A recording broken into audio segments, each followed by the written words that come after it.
What you trying to do for real? For real.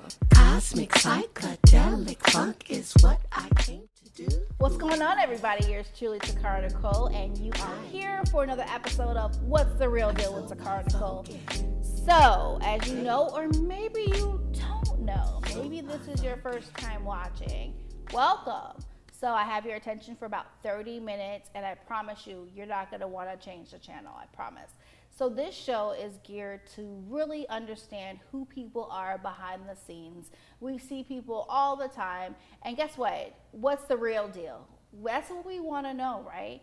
So sometimes it will be people, you might catch an episode where it's me talking about something that we need to just elaborate on as people. So, but today I have a guest, don't you worry. And I love her for so many reasons. One, she keeps my hair together. Everybody needs a hairstylist, right? And she's more than that. And I'm going to let you know who she is right now. Please welcome to the show, Teiguen Thul. What's up, Teiguen? Hi, everybody. Thank you for having me. This is so much fun. Yes. So I really believe in having candid conversations with people and really understanding who they are. Like I said, really unpack that. So as a publisher, I love stories. I love being able to get to know people. I'm a type of person, and my mom, she's like, did you know them? I'm like, no, I will talk to random people anywhere I go. It's just who I am. And so Teiguen is more than a hairstylist to me. She's become like a little sister and a friend. But mostly she keeps my hair together, and you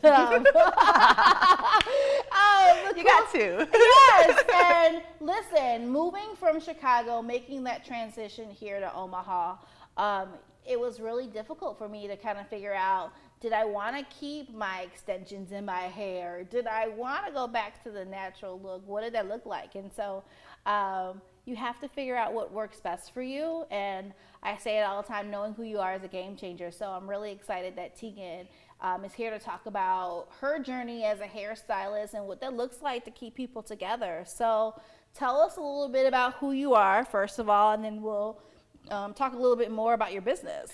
Well, I'm glad that you like story time because it's kind of a long one. So I know you moved here from Chicago, big city, to a smaller city, or a big town as people here put it. But I'm kind of the opposite. I grew up in a really small town, moved to an even smaller town after I went to hair school. And then I was like, I can't do it. I need some variety in my life. I need different kinds of people, different kind of food. I need different opportunities. So that's what brought me here to Omaha. Wow. And I've been here almost a decade now. It's been 9 years. So wow. Yeah. Yep. Isn't it interesting when you have the opportunity to kind of look back and reflect on how you arrived in a place and then looking to see what you've learned? I mean, oh yeah, 100%. Yeah, never would I have thought. I always knew I wanted to live in a city. Now, you know, I used to say like, this is a stepping stone for me, but really so much good has happened. Like, I'm excited to see where it goes and see if it's, you know, like you said, Atlanta or, you know, whatever. But yeah, it is very interesting. I've always been someone who really likes change. I like to move. I like to meet different people. I like to go places I've never been. Yeah. It's so scary, but it's so worth it. It is. So worth it. It is. And you know, it's interesting that we talk about this because I'm the same way. Change kind of throws me off because I'm a very person. And so when things get shaken up, I kind of shake up, but then I settle and then I kind of find myself again. Yep. So you said something really, I can't even articulate my words because I'm so excited about what I'm getting ready to say. So you said something very interesting. So you said you lived in a small town. Mm-hmm. What was that like, living in a small town, you know, knowing everybody, I'm sure, to then taking that leap and then moving to Omaha? What was it like for you? So the town I grew up in was, I would say, like a medium-sized town. It was about 20,000 people. Okay. So there was a handful of elementary that fed into 2 middle schools that fed into 1 high school. So eventually you did know everybody. Mm-hmm. I commuted to hair school, which was about 40 minutes from where I lived, And then I moved to a town of like 2,000 people. So everybody knew the new people, but you have to take your time and figure out, you know, who everybody else is. Yeah. Now, thankfully, I did have, you know, my dad, my stepmom, and 3 of my younger brothers all lived up there. So I knew some people through them. Yeah. But it was just, man, if you walk down the street, people knew it before you knew it. You know what I mean? Wow. It was almost nerve-wracking. I you bet. know? And then to move to a city where not only is there so much variety, but nobody cares what you're doing. You know, you can live your life and That's do so the things good. you want to do, and you can seek help and find opinions, but nobody's throwing them at you. You know what I mean? Wow, wow. You know what? You're saying so much, and I absolutely love having these conversations because it's really cool to learn where people are from. And so when you're talking about a town of 2,000 people, watch this. So where I went to high school, basically my high school was filled with juniors and seniors. Oh, wow. And just the junior and senior population was 2,000 people. Wow, okay. Okay? Yeah. So my graduating class was 1,057 kids. Wow. Out of 1,057 kids, there might have been 5 or 6 of us that were African American. Really? So when you talk about numbers and we talk about that, it really has a huge, huge impact on how you see the world, how you view yourself, you know, recognizing who you are. And so I love that. And Teiguen and I have had many conversations about diversity and things of that nature. I won't tell all her business on this show, but she definitely writes poetry about it as well, and it's so dope. But let's talk about how your mind, I'm sure, was reshaped moving to a town like this after dealing with being in a small town. Like, what did that adjustment look like? So sometimes it can be very confusing, Yeah. right? Because the town I grew up in, like I said, about 20,000, it was a mixed population, large Caucasian, large Hispanic, some African American. So I got a little bit of diversity, but what I tell people is that I was always, you know, kind of that rose-colored glasses. You know, this is one of the poems she was talking about, but it really articulates how I feel about it. And you know, I was always taught, you know, color doesn't matter. Don't look at color. You know, which growing up you think sounds great, you think sounds amazing, but then when you recognize, like, no, you're supposed to see color. You're supposed to recognize difference. You're supposed to not treat people differently, right? So in my head, I'm thinking, I don't see color. Like, I'm such a good person. And then, like, I moved to a city and people are like, you should see me. And I'm like, I do see you. You know, you really have to tap into, like, what are you being taught versus what's really out there? You know what I'm saying? Yeah, Like, a thought process is great. Right. But you have to make sure that you're willing to learn and grow with that thought process. Because if you think the same way or the same exact thing that you've thought for 20 years, is there any growth? You know what I mean? And and what are you really going to limit yourself to in life? Exactly. And it's interesting because for me, I didn't see an African American teacher until I went off to college. And so, and I share my story all the time. I grew up in a suburb of Chicago. I spent a lot of time in Chicago as a kid because my godparents lived in Chicago. And so, I mean, a lot of time in Chicago. So when I say where I'm from, I just say Chicago because it's easier. Because when I say Frankfurt, people be like, oh, Germany or oh, Kentucky? I'm like, no, it's a suburb of Chicago. And so I grew up in a predominantly white neighborhood. We found out that my next door neighbors were members of the KKK, and some of the things that they did, it was just crazy. Wow. And they're hidden in plain sight. They're your next door neighbor, literally. Literally, and I think a lot of times we don't think that this exists, but it was real. And so I was telling someone the other day, I'm really thankful that that experience didn't shift me from not realizing that there's just ignorant people out there. Oh, yeah. No matter what color they are, there's just ignorance. Absolutely. And so I love people, you know, and I do see color. I recognize color. I don't let color be that hindrance of why I don't engage with somebody. Define the relationship. Yeah, and defining the relationships. And so this is why I love having these practical conversations, because we never know where somebody's from and how that has impacted their decisions, what they do, who they are. And so let's segue into your hair school experience. Absolutely. And a lot of people go to hair school for different reasons. What was that one pathway that you saw? If I go to hair school, then I can do this. What was it like? So not only did I tell you I wanted to be in a city someday, I wanted to, see things and experience things, right? But the crazy thing about hair school is it's very flatlined, you know what I mean, as far as the education goes. There was very little. There was the required curriculum for African American textured hair or naturally textured hair. So that was really weird for me to see too, because I thought hair school, every race has hair, like we're gonna learn everything. No, girl. They gave me a Caucasian mannequin with a really tight perm, and they're like, this is what it feels like. You know what I mean? So it was wild. Now, as far as the school goes, I grew up with 5 brothers, only girl. And then I went to college with 250 girls and like 3 guys. So it was a switch. And mentally and emotionally, especially at that age, girls can be very catty. So some girls didn't make it. I was not gonna be that girl. I wanted to do hair and makeup my entire life. I remember getting my first little Barbie shoulder head. You know what I'm talking about? I'm doing her hair. And yes, I remember doing hair and makeup for my friends for homecoming and prom, and I just thought it was so cool.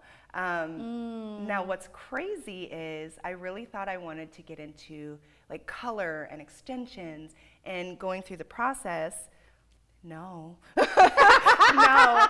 not at all. I love doing cuts. I love doing styles. That's just kind of like my niche. I love getting to see multiple people throughout the day. I love getting to create something new. I don't want you to show me something on Pinterest that's the newest trend and I want to do that for you. I want to, like you said, I want to tap into the creativity and the knowledge and let's figure something out. This could be fun. Yeah, no, I love that, because I put hairstylists into the category of creatives, because I feel like you guys have such an eye for art and symmetry and all that. And so, I mean, it's just so amazing to me. It doesn't take much to fascinate me, because I am the biggest nerd ever. I love learning.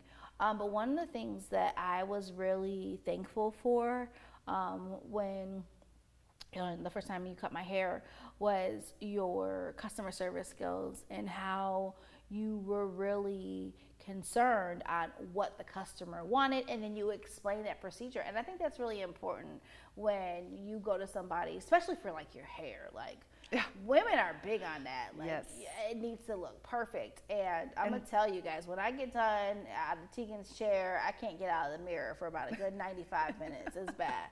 And I'm taking selfies and posting them and sending them to her. And I appreciate that so much. You have no idea how much I appreciate that. That is life for me. You know what I mean? That's the biggest compliment, is a selfie and a referral. Thank you. Right. So one of the things, let's talk about this. When you decided to go and say, you know what, I want my own. Yeah. Were you scared? Like, what was that like? Because I think it's really important for us as entrepreneurs to really dive in and talk about the things that people don't talk about. They make this whole entrepreneur walk look really pretty, and it's not. It's not. There's so many elements to entrepreneurship that we don't talk about, and I think it's really important for us to, because there's so many people out there that are creatives, and they want to monetize their genius, and they think looking at certain people, it's going to be like, oh, well, if I watch their walking, it's just going to be so amazing. Right. It's going to be like Mary Poppins singing in the rain. And I'm like, no. Well, listen, the spoonful of sugar does help the medicine go down, but it's still medicine, okay? Like, it's still medicine, baby. So, yes, I think you really spoke some truth there. It's not pretty. I mean, of course we post the pretty stuff. I'm not gonna post like the nights I'm like, oh my God, this is so hard. But I will say, you know, my dad's been an entrepreneur for about 20 years, so I did get to see that side of it, but I also got to see him, you know, stressing over, like, filing his taxes and finding employees and equipment breaking down, and you know, and then my mom is a super hard worker too, so I got some really great work ethic examples. But so cool. The transition, I worked for a corporate company for about 8 years when I moved here. I was like, I'm gonna work for this company, I'll get to know people, and this is still when I thought I really wanted to do colors and things like that. I said, I'll get to know these people, I'll get to know their, because it's a predominantly men's haircutting place, and I said, I'll get to know their families, and then that'll get me in good with the wives and the daughters, and I'll do all this crazy stuff. Whole grand right. plan. But let me tell you, God works, because he put me in a position to where I found out I loved something that I wasn't even good at when I left hair school. I wasn't even good at that. Pause.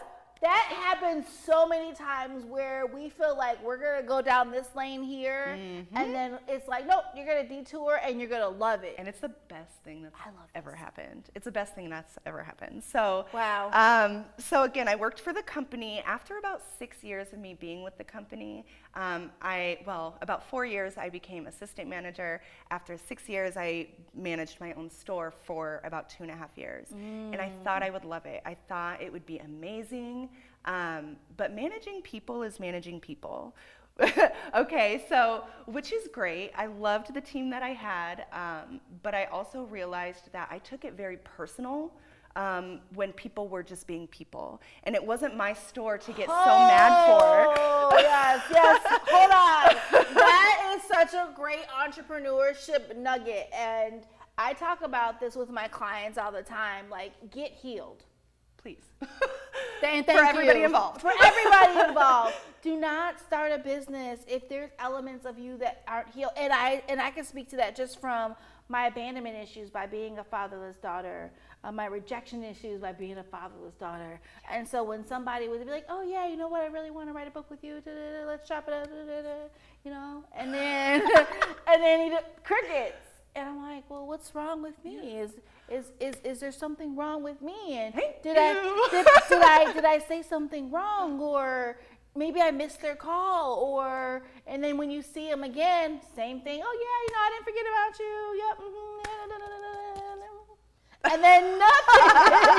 And so I love that you talked about that. Yeah. Real quick. And you know, everybody's got their own trauma and their own issues, and that really does create who you are and what you want to do. Oh my gosh. So again, I was just taking on a lot of the stress for a company that wasn't even mine. Yeah. So I wasn't really allowed to hire who I wanted or fire who needed to be fired, which I wasn't trying to fire everybody. We just need a good culture. Right. Culture is everything when you love what you do. Yes. You know what I mean? You have to come into a culture that you like. Yes. So a girl, she was actually my very first hire. The first person I promoted to assistant manager, and then she ended up getting promoted and getting her own store all within the 2.5 years that I managed. This girl was dope, and actually you remind me a lot of her. Her name is Teiguen. She is so dope. We call her Ty.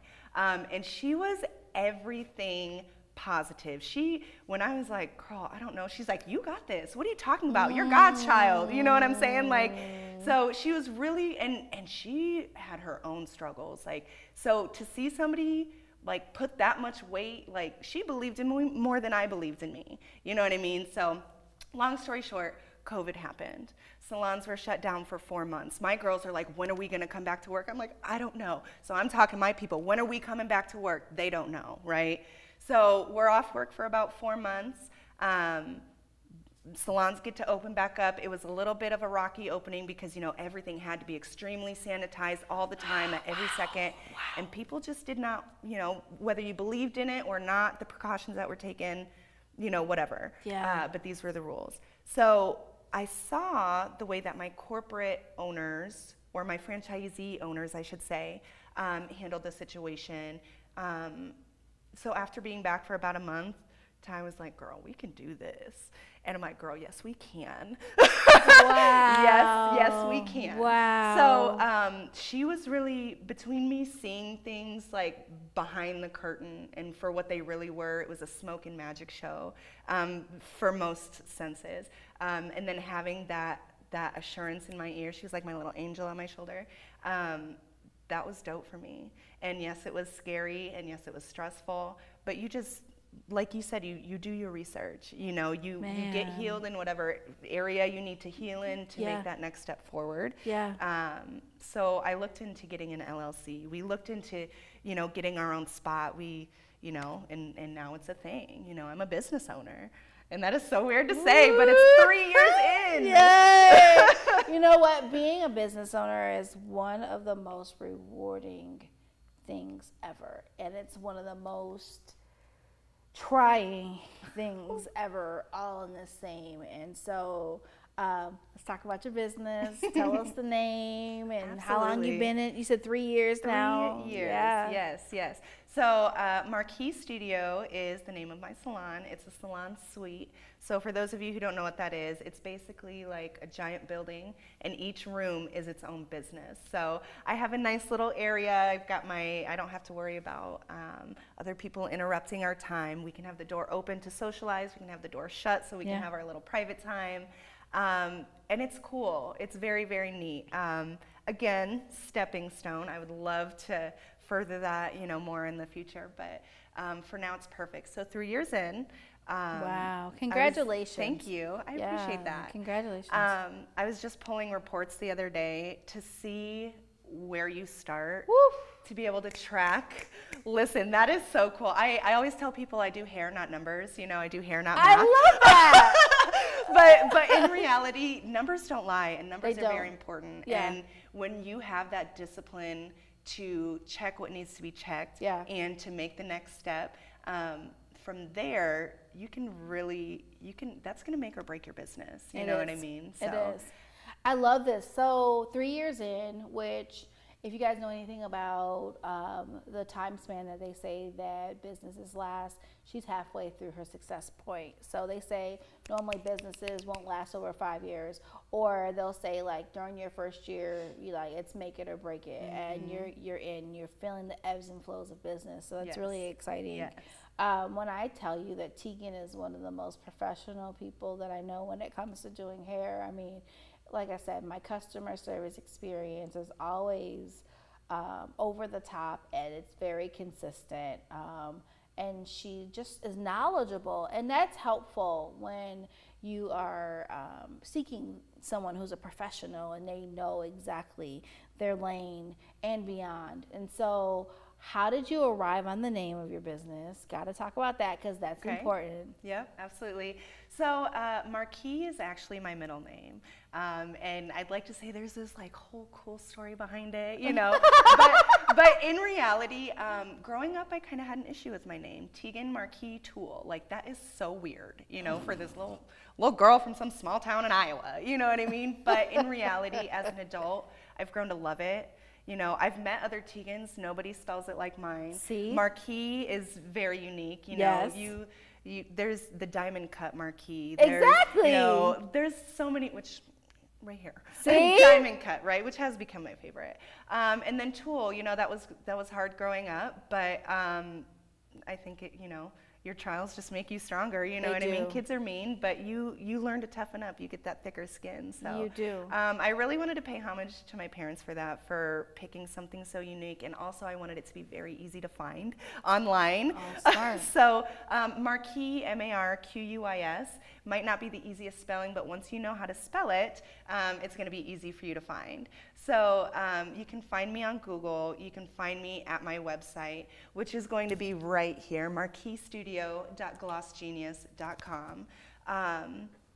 And yeah, I wanted to thank you for the compliment on the professionalism, because that is really something that I take pride in. I like to have fun. I like to be goofy. I'm very weird. She's very fun. But I want to make sure that you enjoy your experience. I want to make sure that, I mean, you are my walking billboard. If you don't like it, it's going to be right here. You can walk out of there and someone's going to be like, I do not want to go where she went. Right. You know? What's wrong with her face? What happened? Right. So it's really important to me that you enjoy your time. Yeah, I do.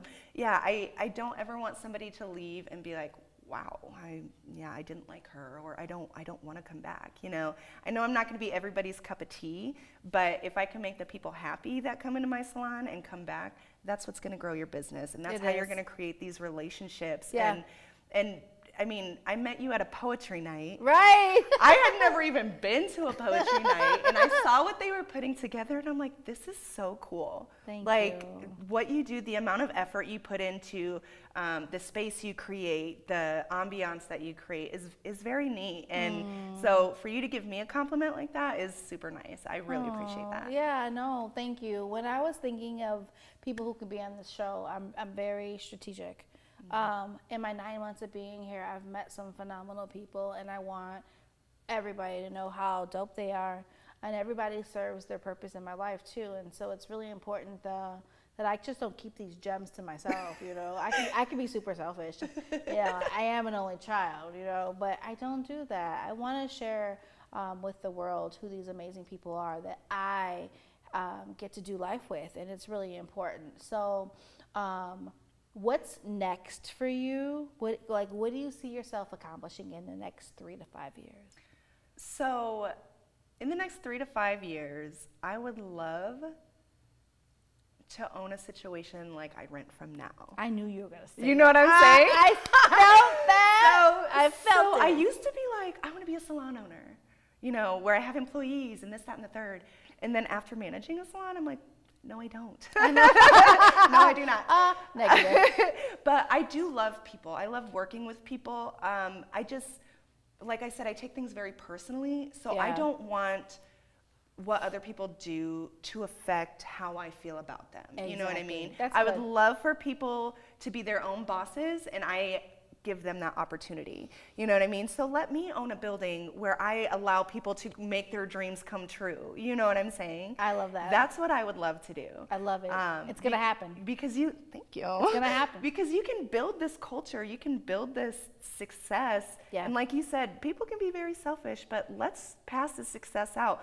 Me helping your candle bright is not going to dim mine. Exactly. You know what I mean? There's enough for us to go around, and that's the thing. Yes. I did want to give a little shout out to someone. I totally feel like I should have shouted them out a little while ago because they were a huge part in this. Back up to COVID, when I was telling you about like, I don't know about this. We were off work. I was taking a social media marketing class. There was 2 people. One is Arthur Lyle. He is a local barber, and he is so dope. I've been so intrigued by his work and his business savvy since I moved here. I met him randomly passing out flyers for his Barber Expo years ago when I first moved here. And then Sunny Heron, she's actually out of Seattle, Washington. I've never met her in person, but we actually work together online every single week, right? Wow. So they really put this dream in me. They, to putting it to life. They taught me how to create a business account on social media, which is so important to filter your personal from your business. They taught me algorithms. They taught me website building, you know, things like that, which is, and they shared that with me, like, for what? Because they want to pass out success. You know what I mean? So I just wanted to back up. In the future, like I said, I would love to own a salon suite. And who I work for right now, the building I work at, they are a national franchisee. That would be really neat, but I also don't ever want to lose the quality of small business. Yes. You know what I mean? Because it can get real tricky once you start adding in locations and states you've never even been to. Exactly. You know what I mean? No. Wow. So what an episode, you guys. Teiguen, one more time, where can people find you? I mostly use Facebook for my business account. It's going to be Marquis Studio on Facebook, MARQUIS Studio. You can also find me on Instagram. I know I should be on there more, but you can find me there. And then also you can find me on Google as well, which all 3 of those places will take you directly to my booking website. You can see my profile, my portfolio, so you can see a bunch of my work. My hours, I have very unique hours for a salon. I'm closed Wednesday and Thursday, so I work nights and evenings, Friday through Tuesday. So 10 to 2 on the weekdays and 2 to 10 on the weekdays, and then 2 to 7 on Saturdays and Sundays. So help everybody with their schedules. And it does. So listen, you guys have met my girl Teiguen. She's amazing at what she does. She has her own studio where she does all things hair, except for extensions and color.